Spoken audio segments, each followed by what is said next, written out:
Hello, friends. If you're curious about the movie Spartacus Season 3 2013, you're in the perfect place. Don't forget to give this video a quick like, it really helps us out. And if you're new here, hit subscribe to stay updated on all the latest movie deep dives. Let's jump right in. Dawn breaks over the sprawling sands of Capua, the first light casting long shadows across blood-streaked arenas and quiet forums. The city stirs, as though it half wakes from a nightmare and half awaits a reckoning. That tension stretches between legions of Rome's finest and a ragged band of warriors who have come to call beneath its walls, a tempest of defiance led by one man whose name has become a thunderous whisper on every lip. In these streets once known only for gladiatorial spectacle, a greater battle has erupted, one that will reverberate through marble halls and humble hovels alike, shaking the pillars of empire. From the first moment we glimpse the rebel camp outside the city gates, we sense that nothing will ever be the same. Here, under leathers stained with dust and steel, minds sharpened by loss, and hearts forged in the crucible of slavery, a singular flame flickers, the promise of freedom, however fleeting. Against a rumble of distant drums, the story unfolds. It is not a simple tale of swords clashing and blood spilling, although both find their place. It is the saga of men bound together by chains once too heavy to bear. Some once looked down from chariots, their laughter ringing cold as the bronze of their armor. Others once knelt beneath the whip, their eyes haunted by visions of home and hearth now burned to ash. They are a tapestry woven from slaves stolen at birth, sold into debt, and broken by cruelty. Yet in that very crucible of oppression, something unbreakable took shape, a collective spirit that refused to bow. Stronger than any chain, fiercer than any legion, it grew in the salt of tears and the fire of dreams. And at its heart stood a man of simple origins, a Thracian warrior turned slave whose name rolled off tongues with awe and fear. It is his heartbeat we feel as the camera lingers on his scarred face, every line a testament to battles fought, losses endured, and a destiny he can scarcely yet comprehend. The city in which these events play out is itself a character. Capua, a jewel of decadence and vice, where blood and wine flow in equal measure. Its Colosseum rings with the roars of thousands who have come to watch human monstrosities dispatched in the name of imperial entertainment. Its public squares echo with the chatter of merchants hawking exotic silks and slaves, women draped in silken seduction, and orators speaking of glory and conquest. Yet beneath that veneer of prosperity lies a hush of fear, for legions have marched through here before, and whispers of revolt swirl like the dust kicked up by hooves. It is a place of contradictions, where emperors dine on succulent roast while mothers weep for sons sold to the arena, where philosophy debates justice while iron gates clang shut upon men dreaming of liberty. Watching this world through the flicker of torchlight, we feel the tension knotting in every citizen's gut. Will the next events redeem them or plunge them deeper into darkness? In the opening scenes, we see a distrustful peace. The rebels, bristling with ragtag weapons scavenged from past conquests, have converted fields outside the city into makeshift barracks. Leaning against their shields, they exchange silent nods as dawn's orange light flickers across battered standards. Inside Capua's shaded forums, the Senate decries rebellion, condemns treachery, and debates countermeasures, the senators' robes whispering across polished marble. Meanwhile, the legions, their armor gleaming as though brand new, stand poised at the city's gates, each man a cog in an endless machine of war. From those ranks steps a commander whose eyes burn with devotion to Rome and a hunger to prove his mettle. Brace yourself, because every flash of steel and every whispered secret carries the weight of lives hung in the balance. When the first blows fall, they echo across plains and pierce slow-burning wills, setting off a chain reaction that neither walls nor gods can stifle. Under the aegis of that lustrous dawn, the story accelerates. We follow our hero, still raw with wounds yet driven by an iron resolve, as he rallies his brothers in arms, men who once fought for survival in shadowed pits but now strive to shape history in broad daylight. Each of them has a story of grief and loss. A Gaul who witnessed his wife fall beneath a knife, a Numidian who endured enslavement by Greek merchants, a Carthaginian whose homeland lies buried beneath the silt of defeat. Bound by misery once unbearable but now transmuted into something fierce and collective, they appear before a doorless temple, chanting prayers in old tongues, pledging their lives to the upheaval to come. When he steps forward, his voice rings through that sacred space, forging an oath that will shake the foundations of law and custom. This, we sense, is no mere band of thieves or rabble of miscreants, as some in the Senate might decree, but a living force born of unquenchable hope, led by a man whose spirit burns brighter than any chain. As the plot surges forward, key figures come sharply into focus. Among them, the ambitious patrician whose hunger for power weaves a deadly snare. Watching spectacles from his lofty perch, he perceives rebellion not as a moral crisis but as a ladder to loftier height. Calculating as a serpent, he assesses the shifting loyalties within the Senate, the growing unease among Rome's citizens, and the rogue legions dispatched to quash nascent unrest. Behind closed doors, in sanctums of stone and velvet, he orchestrates an intricate ballet of alliances, pitting one noble against another, slipping bribes into calloused hands, and whispering poison-laced doubts into eager ears. His maneuvers are subtle, a spider's silken thread tossed into the wind, ensnaring those foolish enough to believe that ambition need not be stained with blood. Yet his machinations carry their own shadow, a looming reckoning once he finds that history seldom shuns the blood on his hands. Elsewhere, in the marble corridors of the Senate, one senator stands apart.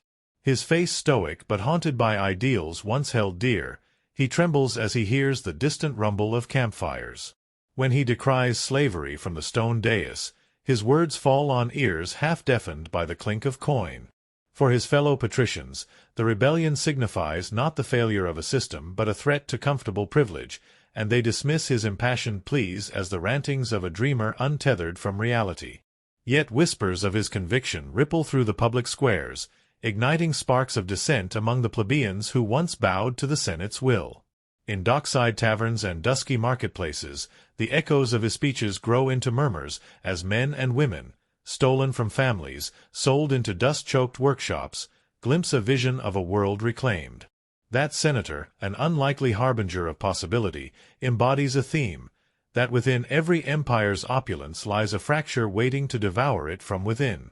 As the final confrontation looms, alliances fracture and reform in unexpected ways. The senator once dismissed as a dreamer emerges as a voice of conscience, revealing a secret alliance with a powerful freedwoman whose network of information flows beneath the city's sinewy streets. Together, they leak intelligence to the rebels, timetables of imperial movements, lists of vulnerable supply caches, whispers of discontent among the rank and file, that could topple the supremacy of Rome itself.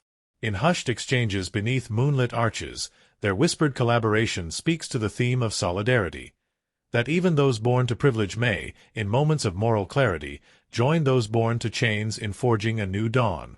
And indeed, in one stirring montage, senators shed their robes of office and emerge from the forum's shadows to stand shoulder to shoulder with warriors without armor, each gripping sword or prayer with equal fervor.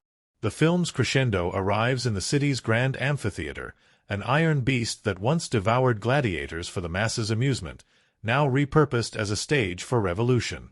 The rebels, reduced in number but fueled by righteous fury, surge across the sands beneath torches that smear the darkness in raw orange. The camera pivots from the faces of triumphant slaves to the pallid stare of the governor, whose expression fractures between disbelief and grim resolve. As steel meets steel, dust and blood swirl in a consecrated dance, and the earth itself trembles beneath the clamoring cries of freedom. In that final tableau, the film's editing unspools with relentless pace. Cuts between friends long separated now fighting side by side, between mothers clutching children behind woven barricades, between noblewomen flinging aside embroidery to seize swords. It is a chaotic hymn to collective defiance, an immersive fury that refuses to let the audience remain passive spectators. Yet even as the rebel banner rises above the ruins, doubts flicker in every heart. No one escapes unscathed, not in flesh, not in spirit. The senator whose conscience saved but nearly cost him his life stands amid the fallen, stomach twisted with grief for the innocents lost. The gladiator, now a hero to those once derided as swine, weeps as he watches his beloved, wounded in a volley of arrows meant for him, collapse into his arms beneath the crimson sky. And the commander, once a devoted son of Rome, staggers in agony as his legions shatter and he realizes his empire rests on fear as much as on steel. In these final moments, the film's lingering theme asserts itself, that freedom's flame burns brightest when forged through sacrifice, yet its afterglow carries the weight of every life consumed in the crucible. When the dust finally settles and the temple fires flicker in the dawn haze, the rebel leader stands atop fractured stone, his form illuminated by a single shaft of sunlight cutting through bloodshot clouds. He breathes, his chest heaving as though inhaling centuries of oppression in one shuddering intake. Behind him, survivors gather, Gauls and Gaetulians, North Africans and Parthians. Men and women once silenced now united in a fragile peace. Their eyes, tired but unbowed, reflect the first hint of new horizons, the uncertain promise of reimagined futures.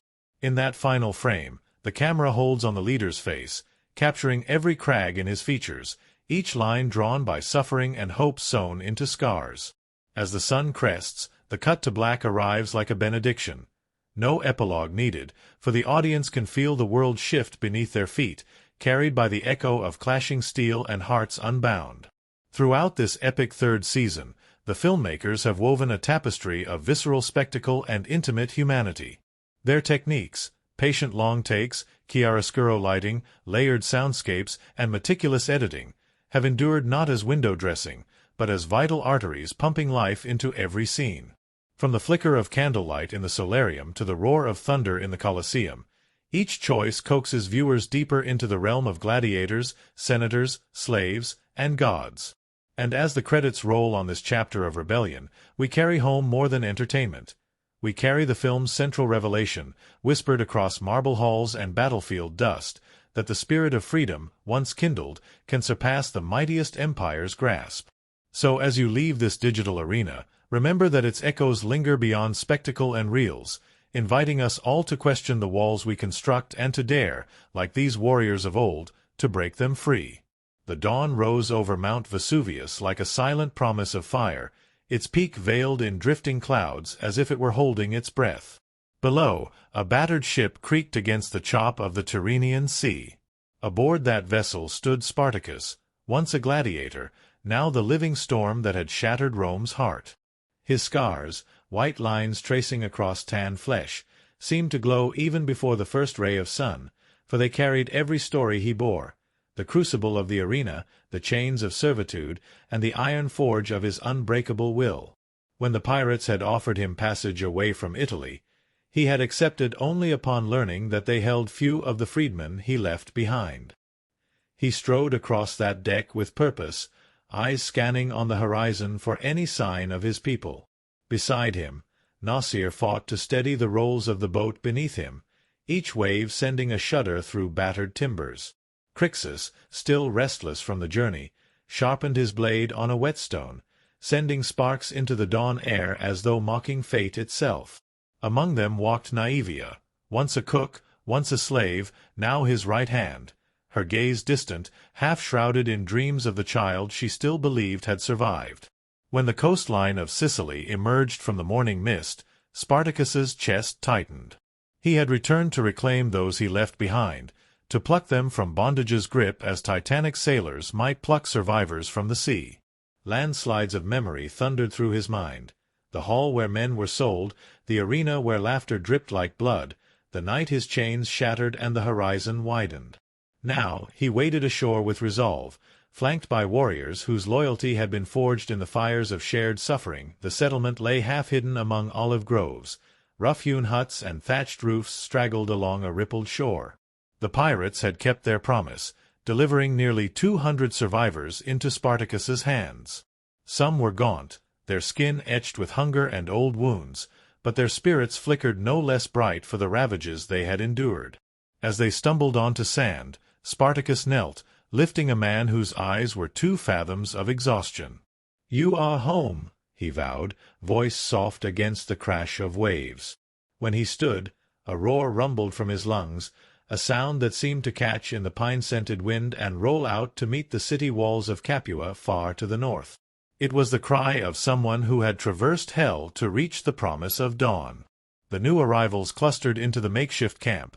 Tents of rough canvas circled in a wobbly ring, a cooking pit rimmed with broken shards of pottery, and a lean-to for huddling beneath when storms struck. Naivia moved among them, whispering cloaks over shoulders, pressing bread into trembling palms, her face a mask of empathy that knotted her insides with echoes of loss. Near her, Agrin whispered to her cautious brother, offering reassurance and silent promises of what would come next. Amid these swirling currents, love flares like a torch in the night. Against the backdrop of war and politics, a bond forms between two souls divided by circumstance yet drawn together by mutual longing. On one side sits a nobleman's daughter, draped in finery yet caged by obligations that choke like shackles. Her life has always been scripted. Born into privilege, she is to become the wife of a senator whose helm steers the empire's course. Each dawn, she drifts across marble floors to greet mirrors that reflect a beauty prized more than her mind or heart. In the gilded silence of her quarters, she pens secret poems to a name only she speaks. On the other side stands a gladiator, scarred by combat yet bearing a heart unbroken by battle's cruelty. When he locks gazes with a noblewoman through a fleeting sliver of the arena's gate, time suspends. In that heartbeat, despite swords raised and shields braced, a spark kindles. Their clandestine meetings, sketched in candlelit alcoves, reveal a tenderness fierce in its defiance, a reminder that even in the darkest hours of rebellion, love can steal through armor and ignite a hope that consoles and complicates in equal measure. It is in these tangled relationships, between thralls and aristocrats, between senators and soldiers, between lovers and foes, that the story's greatest twists find shape. We learn, for instance, that the gladiator carries a secret lineage, a hidden birthright that could shift the scales of power if revealed. This startling revelation arrives not in the roar of battle but in the hush of a private chamber, where a dying mentor reveals a wrinkle in time, that this man, born to servitude, is in truth descended from a noble line long believed extinguished. When the conspirator's eyes widen in greed upon hearing this, all his schemes shift like sands. No longer is the gladiator merely a pawn to be crushed. He has become a kingmaker, a spark that could crown one family or topple another. That twist, belligerent yet tender, underscores the theme that identity is a malleable thing. Chains may bind flesh, yet blood whispers truths that cannot be erased by circumstance. Meanwhile, the rebel leader weaves his own labyrinth of loyalty and sacrifice. He once swore vengeance upon the Roman masters who sold him into chains, yet finds himself wrestling with compassion when a familiar face appears among the legions. His long-lost brother, now a hardened centurion who serves the very empire he once scorned. Their reunion in a courtyard littered with the detritus of campfires crackles with tension. Beneath the moon's pale gaze, swords are drawn, yet no steel meets steel. Instead, words fly like arrows, laced with love and blame, rage and regret. It is a scene that lingers in memory. Two brothers bound by blood yet separated by fate, the arc of their bond bending between devotion and destruction. In their embrace, the film screams that the line between friend and foe is as fragile as a whispered promise, and that in the crucible of war, hearts that once beat in unison may stumble toward opposing destinies. Amid the orchestrated chaos of war councils and propaganda sermons, a silent pulse courses through the common folk, men and women nameless, cast in lowly brushes against waxed marble. Their lives, once dedicated to tilling fields or hauling bricks, have been upended by the rising tide of conflict. In marketplaces where a beggar's cracked cup once obtained the world's pity, they now rally behind seditious whispers, drawn by the hope of reclamation, or merely the chance to overturn a hierarchy that never honored their toil. In one early montage, we see the blacksmith's hammer rise and fall, but each tap is now a vow. No longer will we forge iron bars that enslave our brothers. We will forge swords that sever the chains of bondage. That series of images, hammer, blade, clenched fist, speaks to the heart of the larger rebellion. It is not mere spectacle but a testament that beneath every empire's grandeur lie millions ready to rise, a tidal wave of humanity yearning for dignity. In the upper halls of power, however, avarice and fear conspire to crush that wave before it can crest. The Senate's conspiracies tighten like a noose. The patrician who once whispered promises of glory now gloats over maps marking every rebel encampment, his lines drawn in red ink, locations of surprise attacks, alliances with barbarian tribes, and secret caches of steel. He manipulates the plot like a puppeteer, sending elite squadrons to storm caravans that supply the rebels, bribing confidants to betray their kin, and forging alliances with mercenary horsemen from Cappadocia, their lances as cold as winter's breath. Each page of his ledger, each coin sequestered in secret vaults, carries the weight of thousands of crushed hopes. Yet, even as he basks in reflection's prominence, his hubris blinds him to the smallest ember of insurrection, a gladiator's dream, a senator's conscience, a soldier's divided heart, a common man's rage. And so when these threads converge in a tapestry of revolt, his empire's facade snaps like a brittle reed. The turning point arrives under a tempest of rain and fire. The rebels, small in number but vast in spirit, descend upon a supply depot guarded by hardened legionaries. The sky seethes with thunder, and each drop of rain hammers shields in a percussive roar. In the eye of that storm, the camera tightens on Eastwood's face, every droplet traced like a scar. His eyes, alight with a wild resolve, flit from man to man, silently commanding them, "This is our moment." As swords clash in a violent ballet, the battalions of Empire lose their rigid formation, buckle under the sheer ferocity of ragged steel, and tumble in chaos. In that clash, the film seizes the audience's breath, for each strike is not merely a blow against an enemy soldier but a shattering of centuries-old tyranny. Watching that scene, viewers feel the ground tremble beneath a maelstrom of blades, and beneath it, the tremor of history shifting its course. Yet no triumph comes without cost. In the skirmish's aftermath, the rebels stand amidst fallen comrades, the mud becoming a crimson mosaic. Each face, Gaul, Numidian, Thracian, etched with loss, echoes the film's abiding truth, that freedom demands sacrifice. When the gladiator kneels beside his mentor's inert form, tears mingle with rain as though the heavens weep the same sorrow. In that hush before the next storm of emotion, the camera drifts skyward, capturing a single fold of dark cloud rolling across a blood-splashed field, as though the world itself pauses to acknowledge that every victory bears the weight of lives spilled like sacrificial wine. From that moment forward, the story accelerates toward its harrowing climax. With each passing heartbeat, the Empire's response tightens. Legions mass, propaganda intensifies, and spies infiltrate ranks. Nobles tremble as they hear whispers of a coalition between slaves and free men that could redraw the maps of power. Even the gods seem to shudder. Temples that once sighed with incense rise to incandescent tears as priests shock the faithful with prophecies of doom. In one scene, the city's Vestal virgins, stoic servants of a 1,000-year covenant, stare numbly at rosters of fallen legions, their prayers faltering as the prophecy coalesces with flesh and blood before them. It is a moment that encapsulates the film's thematic depth, the collision between human agency and divine caprice, between mortal will and the unfathomable designs of fate. Meanwhile, Castus and his brother Gannicus split their attention between caring for the weakest and mapping a route into the Italian mainland. Their eyes glinted whenever they caught Spartacus's gaze, that unspoken question passing between them. Where will our next step lead? As the camp settled, an old fox of a man arrived. Enemaus, longtime friend and counselor, his gait stooped beneath the weight of memories.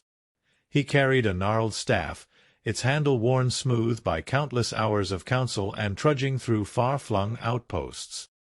He found Spartacus at dawn's second breath, examining makeshift palisades erected not for defense against beasts, but in case the legions sought to burn them out.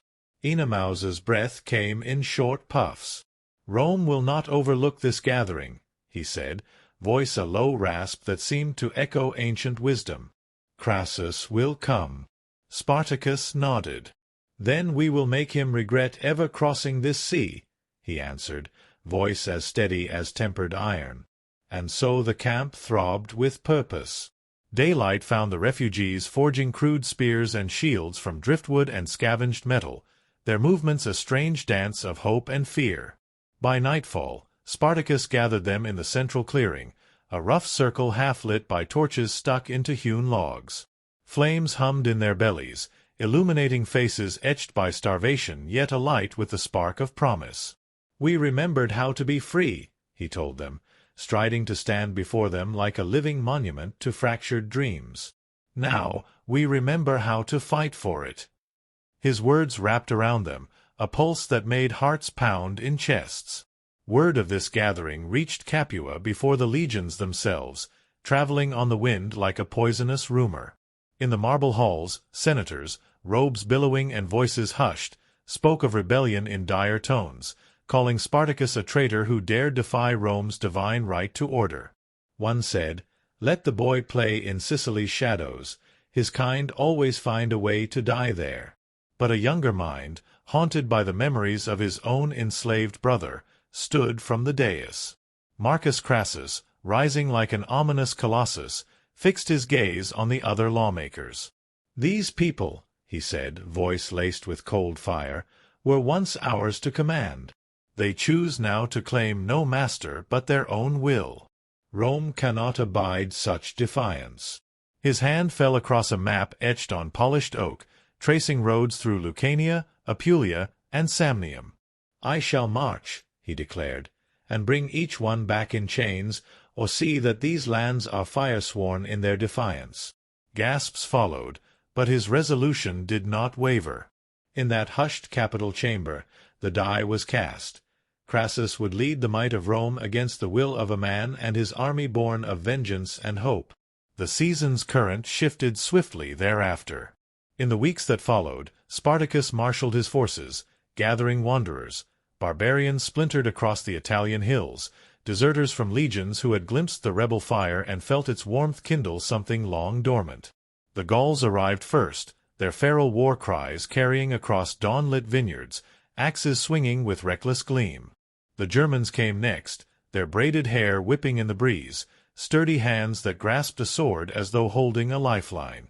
Even some of Rome's own soldiers, disgusted by the weight of empire's cruelty, smuggled themselves through moonlit forests to stand among these outcasts at Spartacus's side.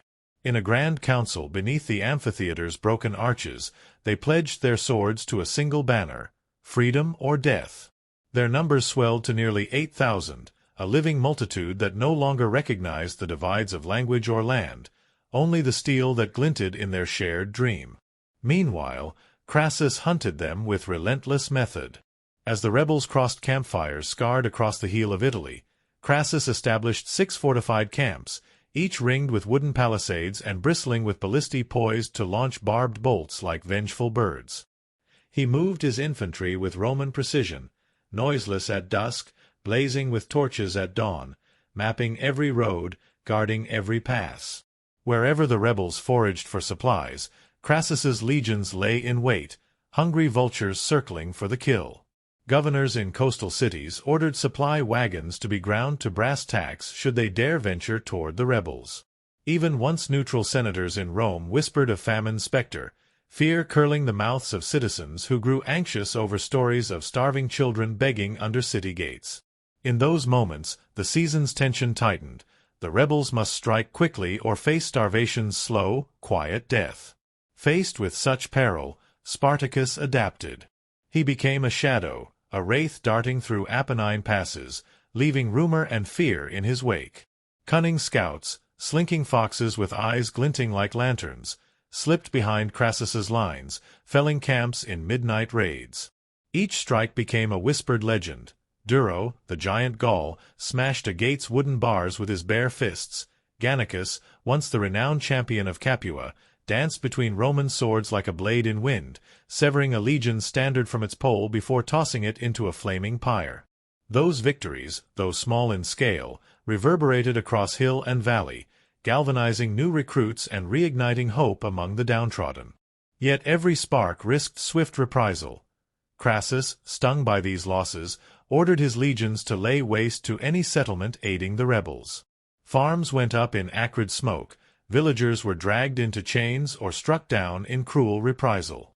The horror painted every glean of rebellion with urgency. Survive or perish in the rebel camp, Crixus began to chafe under the shared command structure. His brutality as a gladiator translated easily to the battlefield, but his idea of freedom demanded a fiercer, more unrestrained approach. One morning, Gannicus approached him where he stood sharpening his sword beneath the blue dome of morning sky. "Patience," Gannicus murmured, eyeing Crixus's clenched jaw, "will give us a future. Fury will only cost more lives." But Crixus's heart throbbed with unspent rage. A half-smile curved one side of his mouth as he nodded curtly. "Sooner or later," he replied, "our fury will taste Roman blood." That simmering tension between tempered strategy and unbridled vengeance seeded cracks in their unity. Cracks Crassus would one day pry wide open. Amid this brewing storm, the storyline of Naevia, once lost, now found, wove another thread of drama. In a village besieged by Rome's allies, she learned that her beloved child had been taken by wealthy traders who sold him beyond the Adriatic. Each dawn's pale kiss on her cheeks carried a mother's anguish, the ache of a cradle empty, the weight of a lullaby forever unsung.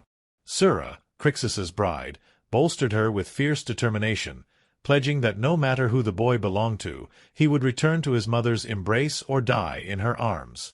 Together, they navigated secret sympathizers, purchased whispers from slaves still bound to mercantile masters, and even blackmailed a trader's clerk with stolen evidence to learn the shadowy path that led to the boy. Their journey became a side odyssey of sacrifice and longing, an indomitable undercurrent swelling beneath the raging tide of war. Meanwhile, Crassus's tensions erupted into outright aggression. In a strategic gambit, he lured Spartacus into a seemingly undefended town, leaving the main legion hidden in the hills beyond. At dawn, the rebels marched through the guardless gate, only to be pummeled from three sides by concealed catapults hurling spears and boulders. Ground crumbled beneath hoof and boot, men screamed as arrows rained like stinging hail, and columns of dust soared skyward, turning day into a sepulchre of chance. In the chaos, Spartacus whirled through the tempest, his sword a single ray of defiance carving through lines of Rome's finest. The film's camera panned overhead, the widescreen capturing the maelstrom as though the earth itself had fractured. Yet even in the carnage, Spartacus's leadership shone. He ordered retreats that saved squadrons on the verge of collapse, reorganized ragged survivors into a phalanx of rescue, and executed a daring nightfall breakout that left Crassus baffled at the camp's sudden emptiness. That night, as the rebels huddled around smoldering embers, they counted their dead. Faces once radiant with hope now glowed with curry and grief, every silent nod a vow of loyalty and pain. Crixus knelt by a fallen comrade's cloak, smoothing it over the huddled form of a young man barely out of adolescence. Gannicus joined him in solemn vigil, neither uttering a word, for words would have slivered beneath the weight of sorrow. When Spartacus finally approached, his face blurred with both triumph and loss, he laid a hand on Crixus's shoulder. "We fought well," he said, quiet as a whisper that only the dead could truly hear. "And we have many miles yet to go." Crixus rose, eyes glinting like embers, and nodded. "Let each breath remind us why we march." In that moment, the link between them seemed welded in fire, an unspoken pact that whatever the cost, they would stand together. Within Rome's polished villas, Crassus glared over the river of flames consuming the countryside. Senate courtyards, once filled with the laughter of dogs and clinking goblets, now pulsed with urgent debates. Some spoke of abandoning campaign efforts until winter. Others argued that to concede now was to brand Rome weak for all eternity. Crassus's steel gaze cut them down as he proclaimed, "Rome's strength is not measured by the ease of its victories, but by the ferocity of its pursuit. These rebels have stolen our slaves. Now we shall reclaim them in blood and steel." His words rippled through the hallowed halls, provoking a chorus of frantic assent. Men who once doubted now pledged every legion at his back to his cause. For in his unyielding resolve they found a reflection of their own fear, that to lose control was to court collapse. As the first half of this saga neared its climax, alliances formed in unlikely quarters. Mira, once a wily manipulator of palatial secrets, emerged from the shadows bearing news that could shift the tide. A coalition of mercenary tribes from the Alps had agreed to funnel weapons to the rebels in exchange for future plunder. When Spartacus first learned of this arrangement, he gazed out across a map spread on rough pine boards, his finger tracing a mountain pass that serpentined through snowdrifts and wolves' howls. He turned to Enemaus. If the Gauls and Germans stand by us, even Rome's walls will tremble. Enemaus offered a nod that spoke of both caution and hunger for change. But with each sword you spark, you set a forest ablaze. Control its path, or watch it consume all. Back in Crassus's camp, the patrician's own battlefield ripened with betrayal. Among his lieutenants lurked a man, once a rescued slave named Cinna, now grown arrogant with freedom's sinuous spoils. Cinna, whose scarred face seldom betrayed emotion, had whispered of Spartacus's every move into Crassus's ear in exchange for promises of land and title in Rome. That night, as Crassus studied his maps, Cinna approached, delivering news of the mercenary alliance and the reckless ambitions it foretold. The patrician's lips curled in a feral grin. Then we shall meet fire with iron and set their treacheries aflame before they march on our homeland. Cinna's eyes flickered, pride and envy warring within, yet he bowed, reciting a vow to be the one who handed Spartacus over to glory's bite. Meanwhile, in a forest grove thick with night's hush, Spartacus prepared to welcome his new allies. The Gauls, their eyes fierce beneath war paint, arrived by torchlight, emerald tattoos glowing in the flicker. With them came Ariovistus, their king, who clasped Spartacus's forearm in a silent pact that bound their fates. From the shadows emerged Germanic brothers, their muscled torsos smudged with ash, steel axes strapped across broad backs like twin meteors. Each offered a curt nod of respect before crafting brimming toasts in oak horns, the amber mead spilling over the ground like liquid sunlight. In that eerie woodland cathedral, voices raised as one, proclaiming a new legion that no stake or spear could quell. The camera dwelt on Spartacus's face as a grin cracked his usual reserve, an unmasked glimpse of hope that tasted sweeter than any wine. Yet, through that charged moment, the filming technique whispered doubt. The camera's wide lens blurred the forest's edges until trees melted into gloom as though hiding unseen foes. The drone of an off-screen wind machine made branches shiver like ghosts brushing close. Every torch's flame danced as though breathing, conjuring menacing shapes that flickered across faces in fleeting euphoria or silent dread. When the rallying cry finally rolled from tongue to tongue, the drums of leather-tight skins bellowed, drowning every heartbeat until the forest itself seemed to pulse. That embrace, with sound and image merged, did more than capture a victory. It conjured a living, breathing revolution whose embers threatened to ignite every corner of empire. In the days that followed, the rebels tested their mettle. They marched through Roman territory like a storm sweeping across wheat fields, capturing supply wagons laden with grain and wine, distributing rations to the hungry, offering hope where despair had ruled. Yet with every victory came a reckoning. Crassus's legions closed in like fishnets drawn taut. In one harrowing encounter, the rebels stumbled into a trap set within a narrow gorge. Ballistae unleashed torrents of iron bolts while legions marched in disciplined ranks on both heights. The opening sequence of that clash, shot from a low angle beneath crouching reeds, made viewers feel the first bolt slam into earth a foot from Spartacus's ear, sending a blast of loam into his face. Yet instead of fear, his eyes burned brighter, steeling themselves for the next assault. He roared a command, and rebels scrambled to flank the legions from hidden paths. Their swift maneuver, captured in a single long take that followed them through blurring pines and jagged rocks, turned disaster into fleeting triumph. Several Roman cohorts were cut down before dawn's light could bless their banners. It was a dance of death lit by steel and sacrifice, narrated by a score of frantic strings that rose and fell like the wild cry of freedom incarnate. 2 days later, as the survivors gathered in a clearing carved from scorched earth, Spartacus surveyed their losses. Friends he had not yet named, men who had hoped never to see chains again, now crumpled on the soil. He knelt beside Crixus, whose leg had taken a ballista bolt, silvered wood splintered deep into muscle. With deft hands, Spartacus removed the shard, blood sending rivers down limbs that had wielded swords and axes as though they were breathing extensions of his will. Crixus lay panting, his gritted teeth wrenching in a half-formed curse that turned into a strangled sigh. "Your fight is not mine," he rasped, recalling once articulated pride. But Spartacus pressed a hand to his chest and met his brother's gaze, unyielding. "Our fight is won, and I will carry you forward, no matter how dark the road." And so, even as dawn's pink streaks etched the sky, another vow was forged in pain and solidarity. It was the promise that no man would be left to bleed alone on hunger-drowned fields. As the first half of their epic journey drew to a close, alliances deepened yet contradictions festered. Agron, trusted as Spartacus's right hand, found his loyalty tested in secret moments, torn between the lust for vengeance on those who had sold his family into chains, and the realization that only unity could see them through. He stole glances at the shifting lines of the assembled camp, noting a younger soldier whose loyalty wavered, whose eyes flicked to Crassus's legions when they came into view. In hushed tones, he confronted the soldier by a dying fire. "There is only one sword we trust, and if you choose another, this blade will end you."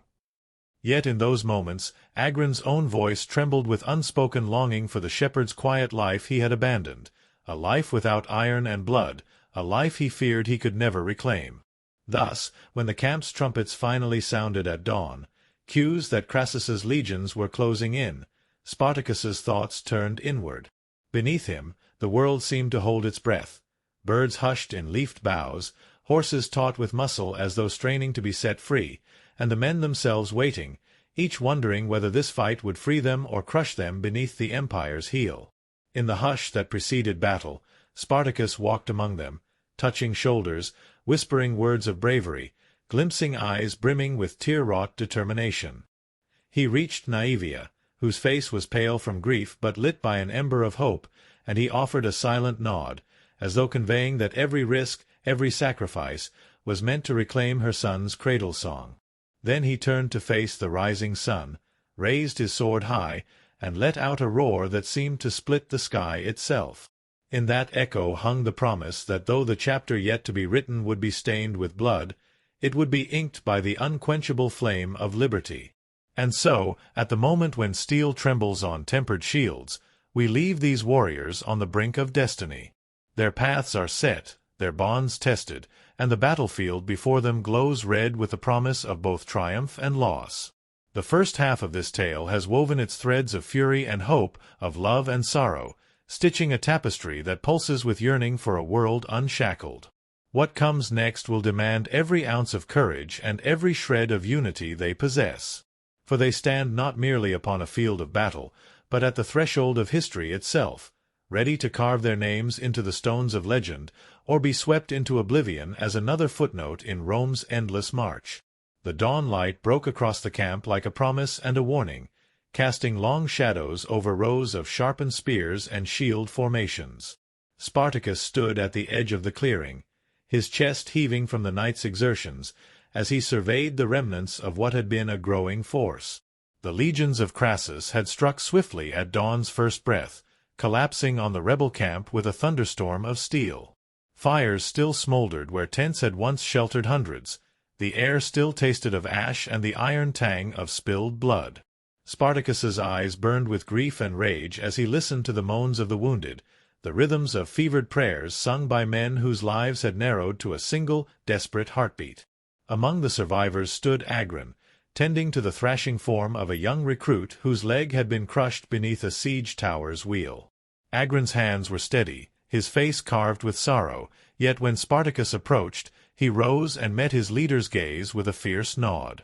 "They came like wolves," he said, voice low but unshaken.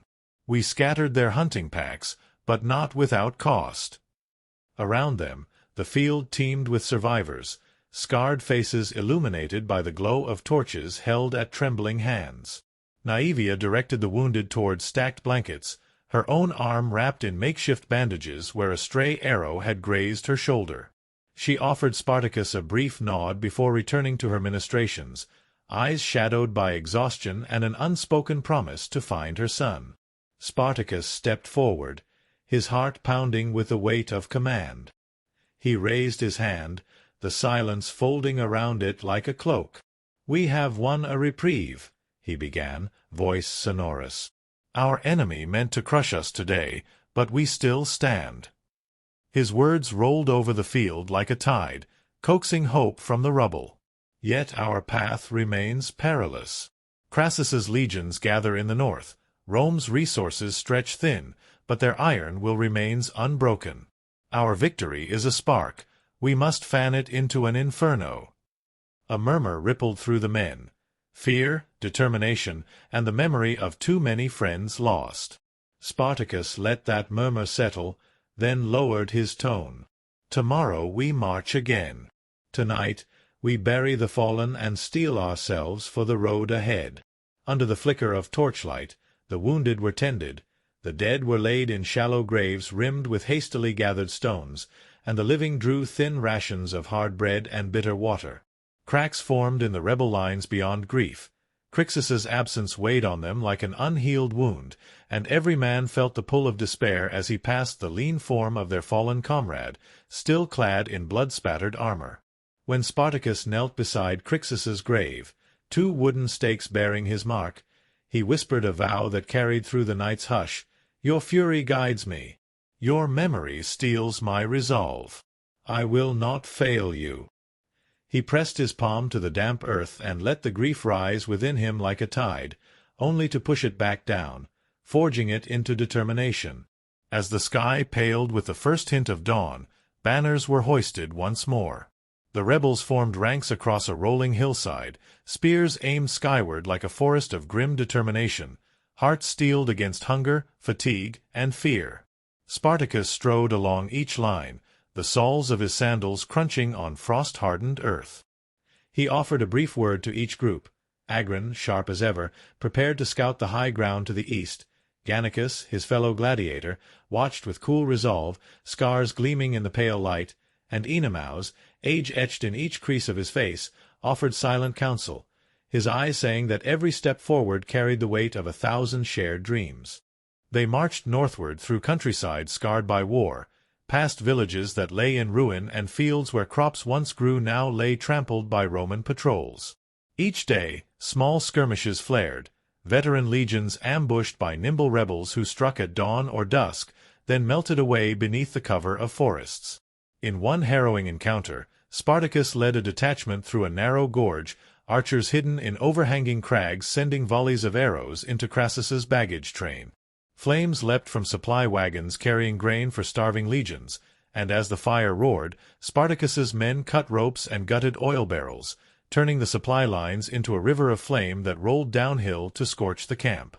That night, the legions huddled behind palisades, faces ashen with fear, while Spartacus stood before a gathering of war wagons loaded with captured provisions. His voice rose as he proclaimed, "If Rome will starve our kind to submission, then we will starve them of victory. Let no brain remain dull with hunger, no blade dull with disuse. Tomorrow we claim what was ours by right." Yet with each triumphant strike, the price deepened. News arrived dawn after dawn that villages swore allegiance, then broke like glass under Rome's heel. Families huddled in hovels, watching as Roman detachments swept through, looting, killing, and seizing all able bodies to fill the empire's farms and galleys. Women clutched infants to trembling chests, their prayers rising to indifferent skies as smoke spiraled into morning clouds. Spartacus heard these cries as though they were screams echoing through his own soul. In those moments, he knew their war was no longer only about revenge. It had become a crusade to secure a world in which families might live unbound by chains. When word reached them that Crassus himself had taken command of fresh legions, the rebels paused at a crossroads beside a swollen river that churned with spring runoff. The legions marched in rigid formations beneath banners emblazoned with Rome's eagle, their disciplined footsteps echoing like rolling thunder. Across the river, a battalion of mercenaries, deserted by their Roman paymasters, waited in fractured loyalties, uncertain where their wagers lay. Spartacus stood on the riverbank, watching the columns approach like a living edifice of iron and vengeance. Beside him, Agron laid a hand on his shoulder. "They come," he said quietly, "with the weight of the empire behind them. Spartacus gazed at the legion's polished shields, every metal plate a mirror reflecting his own gathered doubts. "We will stand," he replied, voice unwavering, "because if we fall now, Rome will never rest." That afternoon, under a pall of leaden clouds, the final confrontation ignited. Crassus's legions formed two long lines, their glinting swords drawn, signifying the end shock of their discipline. Spartacus arrayed his ragged band upon a narrow floodplain, flanked by rising ground on both sides. His front rank consisted of the fiercest gladiators, Gannicus to the left, Agron to the right, and a phalanx of Gaul and Germanic warriors bristling with pikes behind them. As the wind tore through the ranks, it carried both dust and the scent of incoming blood. Spartacus raised his sword high, and his voice rang out above the drum of war horns. "For every man they enslaved, every woman they silenced, every child they stole, today we answer." The first clash came like a crashing wave. Legionaries surged forward, shields interlocking in a metal sea, stomping earth and tearing ragged banners underfoot. Spartacus led the charge, his sword singing through the riot of chaos. In that moment, everything slowed. Spears rose in unison, swords gleamed in lethal arcs, and the world seemed reduced to a ring of life and death. He locked blades with Crassus at the very heart of the legion's phalanx, a face once revered in marble obelisks now twisted in grim determination. Crassus met Spartacus's strike with iron resolve, blocking each blow with a broad shield as if defying fate itself. Around them, the legions and rebels roared and clashed like titans, the thunder of their fury shaking the air. Meanwhile, Gannicus faced a trio of centurions who swore to end his might. He moved like a phantom, feet whispering beneath steel greaves as he sidestepped a thrust, spun beneath a cleaving axe, and drove a dagger between a helmet's eye slit. Though cuts smeared his flesh with blood, each moment he remained standing proved the legend of his prowess. Yet no legend could protect him from the tide of numbers. As he felled the last centurion, a hail of javelins sang through the air. Knights on horseback thundered down the rebel flanks, their cavalry charges threatening to split the line. Agron, axe raised high, roared his defiance, cleaving horse and rider in a sweep of emerald steel. His battle cry rolled across the field, a thunderclap of solidarity in the face of despair. In the chaos, the younger soldiers faltered where hope frayed. A Roman cohort pressed deeper into the rebel line, their leaders commanding with shouted orders and lifting standards as though conjuring salvation. Spartacus glimpsed one such standard-bearer, his face etched with the arrogance of youth, and surged toward him, unfurling a fur-lined cloak as he ran. The clash of their blades echoed as though the gods watched. Steel met steel in a flurry of sparks, and the standard-bearer staggered back under the onslaught. With a final ringing blow, Spartacus shattered the man's shield and sent the standard tumbling, a banner of empire collapsing like a broken altar. The loss of the standard sent a shudder through the legion, a crack in its unwavering facade. But Rome's discipline was long forged, and Crassus seized that moment. He raised a horn to his lips, unleashing a shrill blast that set the legion's maneuver in motion. The cavalry reformed, circling the rebels like wolves, cutting off their retreat. Behind them, ballistae roared to life, belching iron bolts that smote lines of fighters. The ground shook as siege engines hurled boulders that crushed both wood and bone. Spartacus's warriors fell under these onslaughts, their crimson-soaked faces carved with both fury and agony. The field became an avalanche of steel and dust, bodies tumbling like leaves in a gale. Amid this inferno, a pivotal twist unfolded. Agron, fighting beside Spartacus, suddenly reeled, a bolt of reserve bolts, too swift to deflect, piercing his chest. He fell to his knees, his eyes wide with shock and pain, the world around him eclipsed by a crimson haze. Spartacus, fighting off 3 centurions with a single-hand grip, broke free to catch Agron in his arms. Blood sprayed across his tunic as he knelt, cradled to a brother's broken form. Agron's gaze found Spartacus's, a flicker of both apology and pride blazing in his eyes. He exhaled in a tremor of breath and slipped from life's grasp. In that moment, the rebel line, already wavering before Rome's siege, trembled as though a cornerstone had cracked. Spartacus's grief rode the wind across the battlefield, and a howl rose from his lips, a call that froze friend and foe alike. From the flank, Cinna, once a trusted lieutenant, slipped through the carnage, his hands slick with both fear and ambition. He carried a missive from Crassus, a promise of land, pardon, and glory for any rebel who would betray his brothers.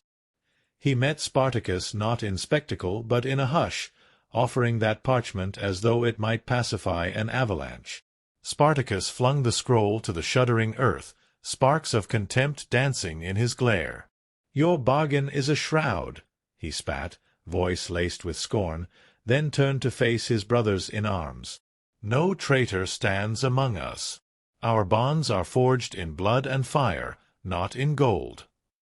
Cinna fled into the hinterlands, where the war-weary clouds of ashes swallowed his path. Yet the blow had already echoed across the lines. Soldiers who once held fast began to yield beneath the legion's weight, men whose resolve cracked the moment they saw Cinna's parchment flutter like a dead bird caught in the gale. One by one they fell back, their shields turned to give defense from the rear, until Spartacus stood nearly alone against the tide of steel. Gannicus and Oenomaus rallied beside him, unsheathing blades that shone like lightning under the storm-dark sky. Together, they formed a triangle of defiance, a final stand that would be carved into history. As the last light of day dimmed, the field became a graveyard of fallen hopes. Crassus proclaimed a hold-on victory, his triremes waiting across the river to ferry legions to Rome's halls of triumph. But Spartacus refused to yield. He held a single torch aloft, its flame dancing defiantly in the gloom. "Let our names be the wind that carries this spark," he bellowed. "Though we die, let our death be the forge that tempers freedom's blade."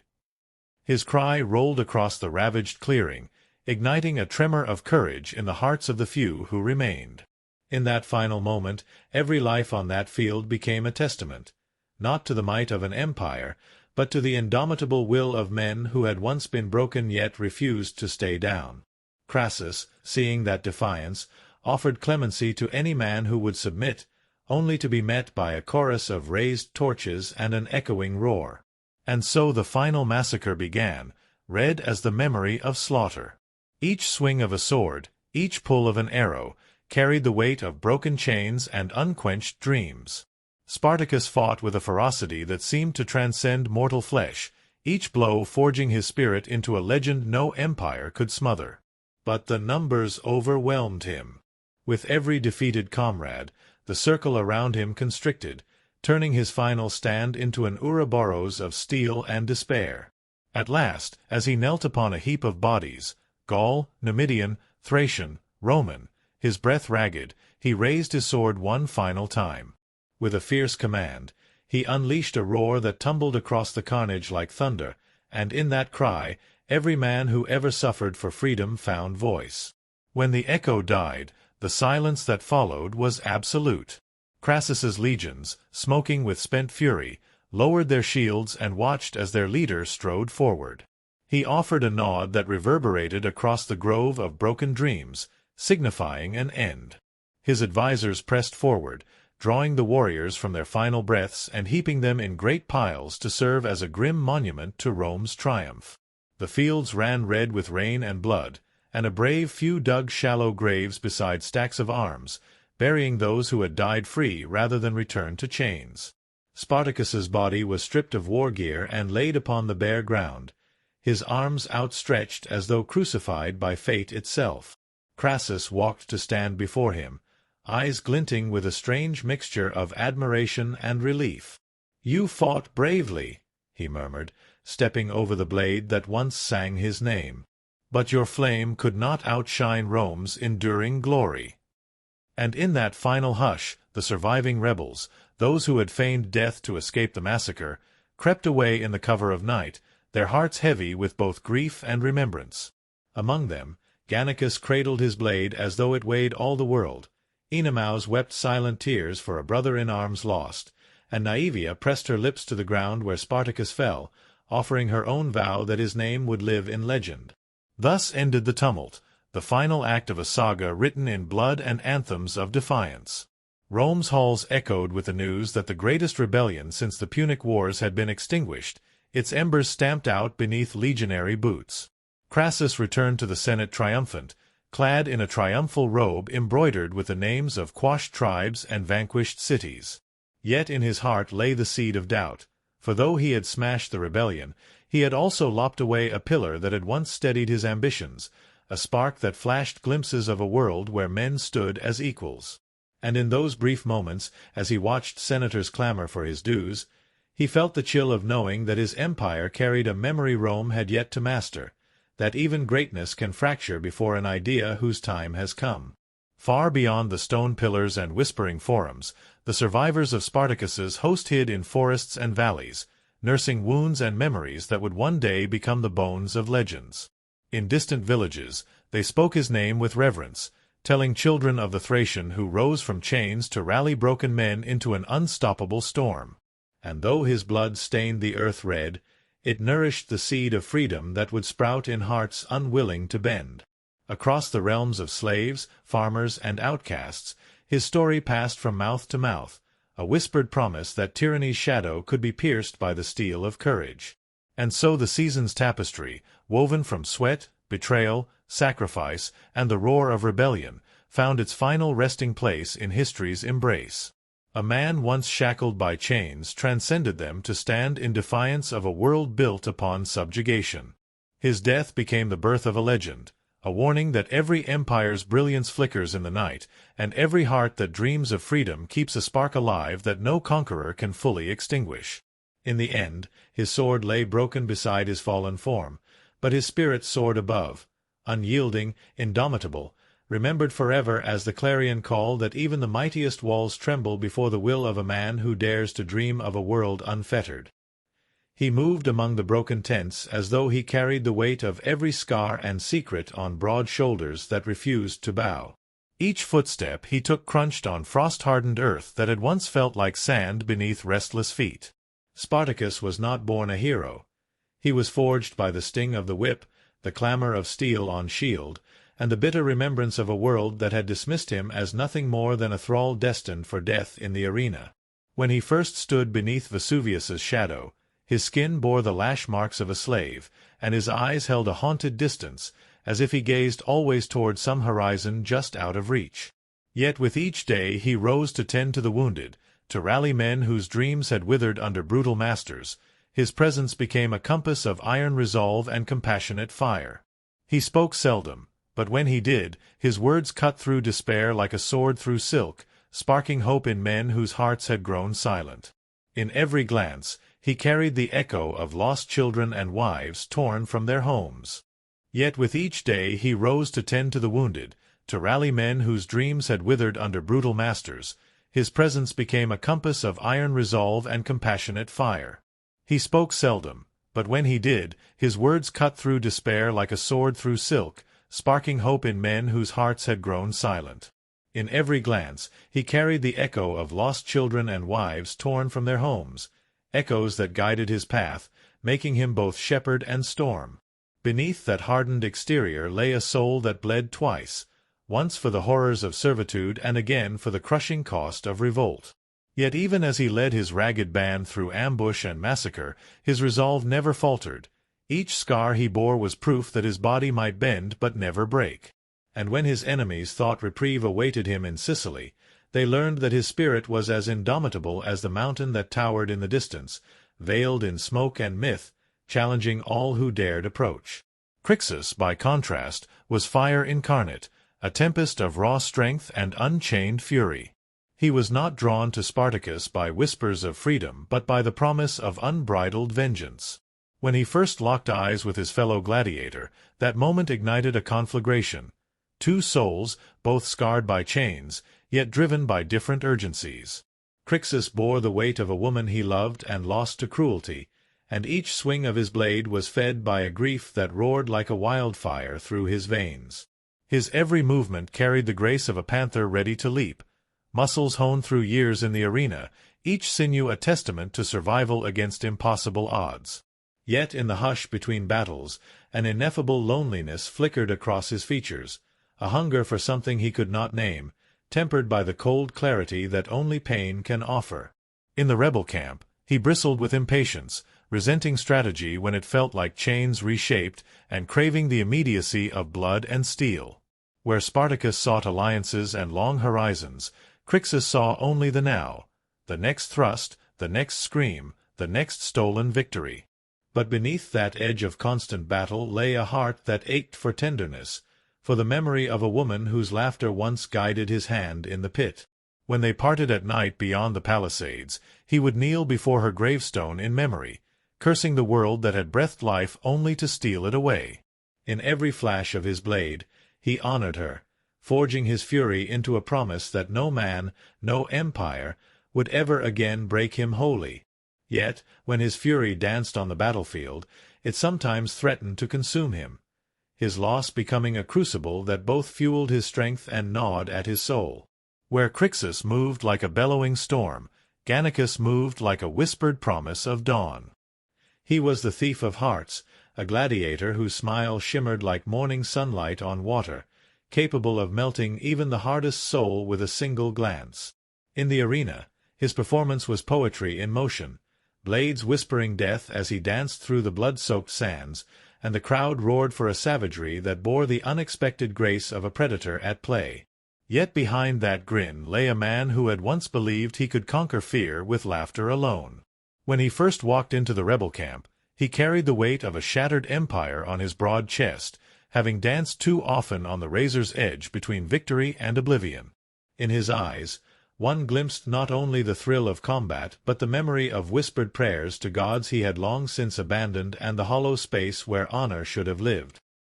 He possessed an uncanny empathy, drawing near those whose eyes betrayed shame or loss, offering solace through a reverent touch upon a bloodied brow or a murmured promise that life could still hold laughter. He refused to see enemies as mere targets. He disavowed cruelty as a reward for skill. In the hush of dawn, he would walk alone among the wounded, helping to tie turpentine poultices to bruised limbs, murmuring jokes to coax a flicker of life where hope lay dormant. Yet when the trumpets sounded and the legions closed in, his eyes would harden to flint, and his body would become a whirlwind of steel. In those moments he embodied the duality of his nature, gentle healer and avenging spirit, reminding all who followed that humanity's breath can be found even within cruelty's darkest crucible. Naevia, too, carried her own hidden wars. Once a slave bound by chattel and fear, she emerged from revolts broken and battered, yet unbowed.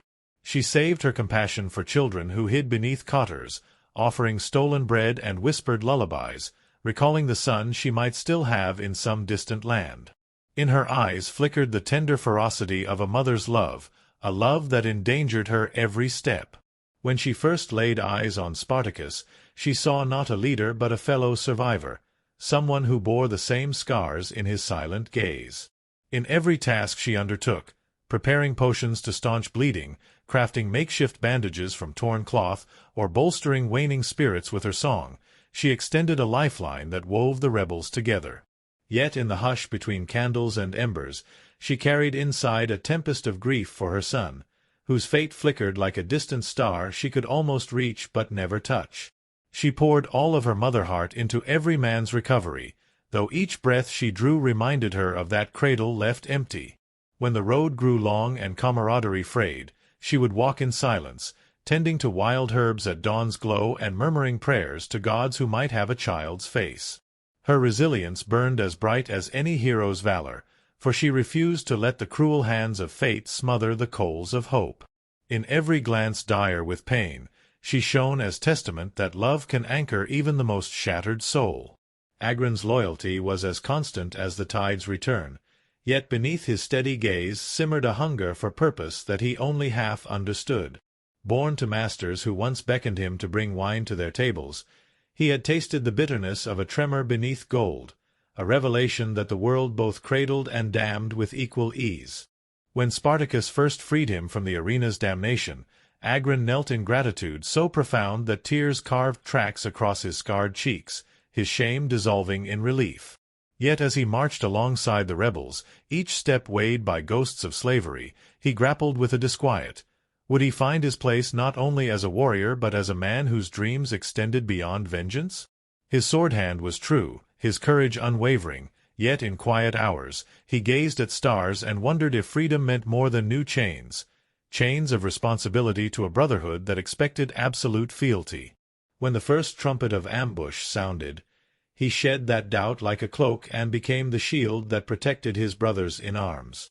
Even when confronted by legions twice their number, he would stand tall, urging fellow fugitives to stand firm, his voice a beacon above the clash of steel.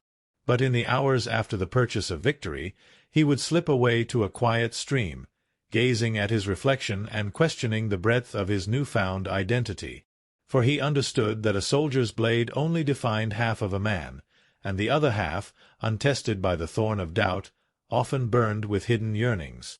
Then there was Gnaeus Cornelius Lentulus, a senator whose life trajectory bent toward hubris long before he became the man who would hound Spartacus's band across Italy. When first introduced, he carried the polished veneer of Rome, robes of satin white, braided hair slicked by perfumed oils, and a voice so smooth it curved into promises that ensnared both crowd and conscience. He spoke of the imperium as a divine right, his every word an invocation of the god's will to command. Yet beneath his confident exterior throbbed the dread of failure, a knowledge that Rome's foundation, built upon the backs of the subjugated, could crumble if ever the tides of dissent ripped the mortar from its stones. In the Senate, he conspired with Cinna and other stooges, whispering in ornate chambers about buying off mercenaries, arranging clandestine deals that might turn a stale victory into a resounding one. He wore a mask of unwavering faith in legions and law, but in private he hoarded secrets like a miser hoarding gold, for he understood that the thin line between power and ruin often hinged on a whispered betrayal. When news of Spartacus's resurgence reached his ears, of men who had once been crushed by the lash rising to form an army, his complacency snapped like a brittle reed. He marshaled grain reserves to starve the rebels, arranged for spies to infiltrate camps, and crafted edicts that made any assistance to them a crime punishable by crucifixion. Yet in his dreams he wandered empty corridors of the Senate, his footsteps echoing on marble that once felt as permanent as the heavens, now trembled beneath him as though in warning. On the other side of the field, Marcus Licinius Crassus bore himself with the aura of a man chosen by Rome's fate. His presence commanded attention, broad shoulders rippling with muscle beneath well-tailored armor, a gaze so unwavering it felt like a gauntlet thrown down to any who dared challenge him. In battle, he did not charge blindly. He advanced behind lines drawn with mathematical precision, every legionary's step choreographed to interlock shields in a fortress that could not be breached. Yet even as he surveyed life through the lens of strategy, he carried within a gnawing obsession that a single victory over Spartacus would secure his place in history above all other consuls, generals, and emperors who ever lived. He studied maps as though they were living beings, roads twisting through valleys, forests hiding ambushes, rivers promising both refuge and peril, calculating every move and counter-move. When he first glimpsed Spartacus's banner on the ridge, a chill shivered through him, as though he stood on the edge of a precipice. It was not fear that seized him, but respect, an acknowledgment that this man, though born a slave, had proven a more relentless force than most nobles he had encountered. That respect, however, twisted quickly into frustration, for in each encounter where Spartacus slipped his grasp like a shadow fleeing dawn, Crassus felt the iron spike of humiliation. And with humiliation came fury, forging his resolve into something as unyielding as the valiant swords he commanded. Yet beneath that fury, in the hollows of night, he wrestled with the knowledge that Rome's glory, built upon subjugation, would never be secure until every slave who dared dream of freedom lay silent in the earth. Within these men's hearts swirled a tapestry of redemption and pride, vengeance and restraint, hope and despair. Enemaus, the weathered sage with hands worn like parchment from years of clandestine forays into enemy camps, embodied perseverance. He spoke seldom, but when he did, his words dripped with the calm authority of one who had seen empires crumble and rise. In his gaze, each new recruit found not pity but purpose, Each veteran saw the echo of survival in his lined face. He carried no banner save the promise of a better world, and that lack of grandeur made him a beacon in the rebels' darkest nights. Naivia, mother to a child she might never touch again, embodied sacrifice. In her arms, wounded fighters found consolation. In her prayers, they felt the warmth of life beyond the battlefield. Her sorrow was a crucible that refined her compassion into an unbreakable thread binding the men together. Gannicus, that dawn-bright trickster of the arena, embodied the fragile balance between cruelty and compassion. He reminded men that even in the bloodiest storms, laughter could still pierce through the tumult, forging a bond that no legion could sever. Agron, once soft beneath a master's whip, emerged as the steadiest rock, a testament that freedom, though costly, could still let some part of innocence endure. When final embers of war cooled, each man would walk a different path, yet all would carry the same breath of Dahar, an unshakable knowledge that their lives had been shaped by choices made upon that crimson earth. Some would fade into anonymity, tending quiet fields far from the roar of empire, living off those brief moments when victory tasted like blood and wine. Others would return to Rome's stones, their memories like fragments of a shattered mirror, reflecting both the cruelty of empire and the promise of rebellion. Lentulus would wield political power, haunted by the cry of Spartacus echoing in the marble halls at dead of night. Crassus would rise within Rome's annals, bearing his victory like a torch to guide his ambition, yet never quite outrunning the specter of that giant whose sword danced through his ranks. In distant lands, Naivia's whispers would tell of a mother's love that outlasted cruelty, planting seeds that would bloom in the hearts of new generations. And Gannicus, when his time came, would ride forth to meet his own end with the grin of a man who had danced across life's harsh edge, refusing to be caged by fate's design. Yet above all, it was Spartacus who endured as legend, neither alive nor dead in the silence that followed. His name, carved in whispers beneath torchlit taverns and shouted in battle hymns, became a challenge to every chain that shackled any man's spirit. In the ruins of his camp, faint gravestones bore witness to his final stand, each carved cross a testament that even the mightiest legions could not extinguish a dream summoned in the crucible of suffering. And so, across the centuries, when tyrants tighten their grip or when men tremble before unseen burdens, a single question rises within the beating hearts of the oppressed. What if Spartacus still walks among us, his spirit forged in rebellion, reminding us that every wall can break, every chain can shatter, and that freedom, however fleeting, shines as the brightest crucible amid the world's darkest nights? Fog draped the soundstage like a ghostly shroud as cameras rolled in the early hours, the first trickle of dawn barely piercing the haze outside. By 2013, when this chapter of Spartacus sprang to life, fans had come to expect blood and thunder, the clashing of steel echoing like thunder across the screen. Yet even veteran cast and crew whispered of moments so peculiar that they seemed to belong to some legend whispered long after the final cut.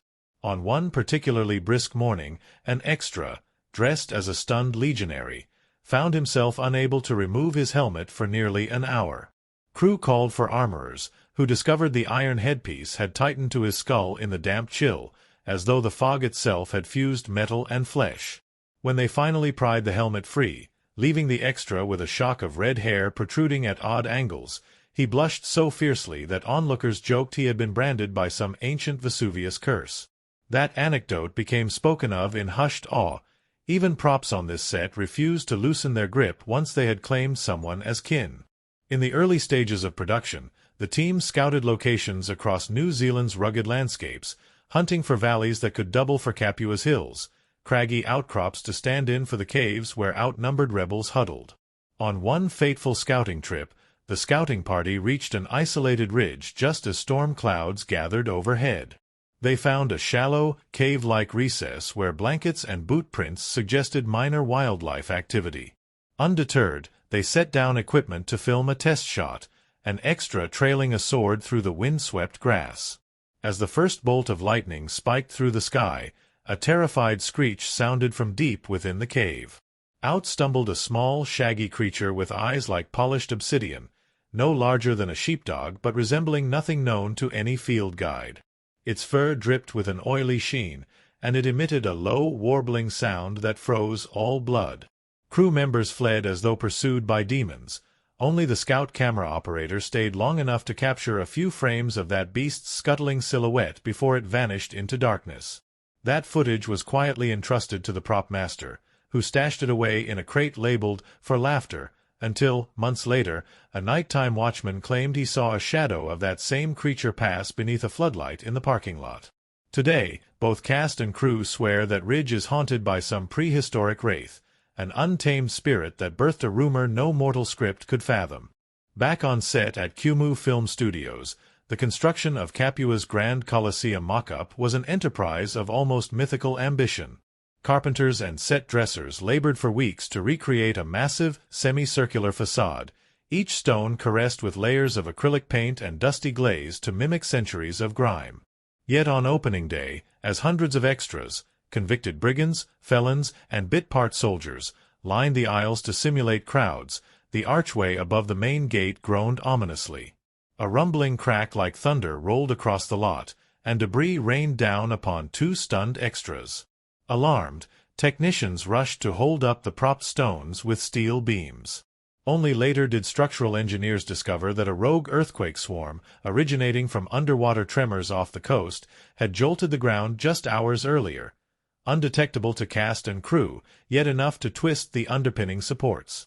They shored up the entire structure with secret crossbeams, hoping no one would ever learn the Colosseum nearly flattened its own crowd. During previews, however, several extras backstage reported seeing phantom bricks tilt as though reaching for the sky before settling again, a final warning that even replicas of ancient might do not lack for unpredictable fury. On one of the series' most brutal battle days, when rain machines soaked the valley stage in monsoon-like torrents, actors donned soaking costumes as water sluiced into their bones. In one scene, Spartacus's character leaped from a raised platform into a shallow trench of swirling mud, sword uplifted in defiance.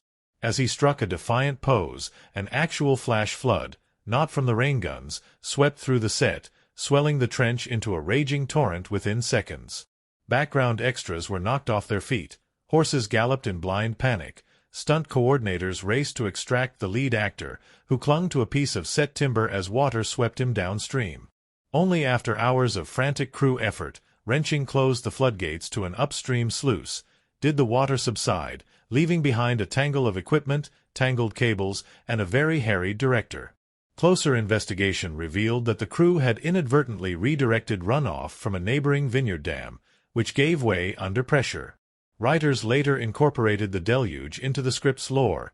The gods themselves had blessed Spartacus's resolve, they said, signing rain and brimstone into his legend. Even the most meticulous armorers encountered odd ruptures of time on set. One afternoon, Vages, the lead armorer, accepted a challenge from an extra to test the realism of a blunted gladius. He dropped the steel blade from chest height onto a hardened pulley block, an anchor point that had withstood countless drops. Rather than dent or scratch, the tip of the broad sword gleamed with a new patina of iridescent gold swirling like liquid fire. Vages froze. Only when he flicked the blade against his sword belt did the golden hues vanish, leaving the steel as harsh and cold as ever. Later, metallurgists found no trace of brass or other alloy. One hypothesized that a stray chemical from nearby pyrotechnics might have etched the blade momentarily, yet none could replicate the phenomenon. Even now, Vages refuses to sharpen that gladius, keeping it as a private talisman. "Something touched that blade," he whispers, "and nothing on this earth can bring it back." Actors, too, reported inexplicable phenomena during long nights filming the underground tunnels of Capua's slave catacombs. The tunnel set, actually hewn from timber and plaster within a cavernous soundstage, bore skeletons propped among dust-laden sacks and broken amphorae. One evening, Michael, who played the lead gladiator's fiercest rival, huddled between two false rock walls to rehearse a death scene. He knelt, sword across his chest, and awaited the director's cue. In the hushed darkness, he felt a cold finger of wind brush his neck, though no fan or airflow was anywhere close. He sat up, scanning the dim alcove, and caught a flicker of movement. A gaunt figure draped in tattered robes darted past the edge of his peripheral vision. Before he could turn to shout, the figure dissolved into the plaster like a smear of wet paint. In the editing suite, the strangest anomaly lay hidden in real R3S2, footage of a dusk-lit battlefield where shadows lengthened across pitted earth. As editors matched frames to ensure continuity, they landed upon a shot where a line of skullcap helmets floated a few inches above the dusty ground, as though a legion had risen from death to inspect the carnage. At first, they suspected a stuck pixel or a framing error.